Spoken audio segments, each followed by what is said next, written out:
Kamar Dagang dan Industri Jawa Tengah, Kadin Jateng, memperkuat peran strategi sebagai mitra pemerintah dalam mencapai target pertumbuhan ekonomi 8% melalui sektor investasi. Iklim investasi di Jawa Tengah dikenal paling kondusif guna mendukung akselerasi pertumbuhan ekonomi daerah. Untuk itu, Kadin berupaya memfasilitasi dan menjaga sinergi erat antara dunia usaha, pemerintah, dan pemangku kepentingan untuk mendorong kapasitas dan kapabilitas Jawa Tengah sebagai primadona destinasi investasi di Indonesia. Ketua Umum Kadin Jawa Tengah, Heri Nuryanto Soediro, menyatakan, Kadin Jateng optimis bersama pemerintah Provinsi Jawa Tengah dan dukungan elemen dunia usaha memberikan penyambutan baik terhadap investor guna mendorong target pertumbuhan ekonomi 8%.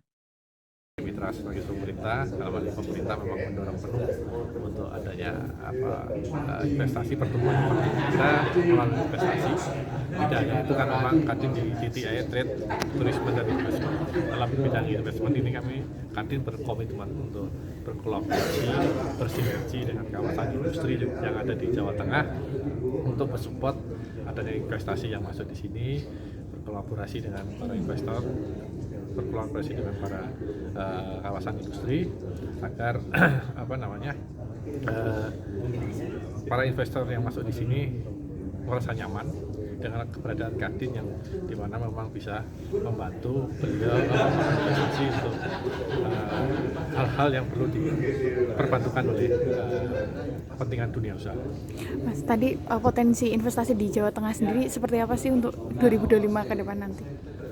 Saya pikir memang kawasan industri kita kan cukup besar ya, dan adanya KEK yaitu kawasan ekonomi khusus yang sudah dicanangkan oleh Presiden Prabowo kemarin di Batang, saya yakin ini kan bisa menambah menariknya para investasi karena di situ ada berbagai kelebihan dibanding kawasan industri di provinsi yang lain. Artinya kalau KIK ini kan punya kawasan ekonomi khusus ini kan ada kemudahan terkait dengan perpajakan, tax holiday dan sebagainya, keringanan pajak dan sebagainya.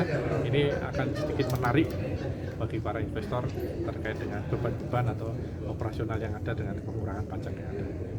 Saya yakin nanti dengan kondisi seperti ini, investasi tadinya di negara-negara lain pasti akan bisa masuk ke Indonesia, khususnya di Jawa Tengah.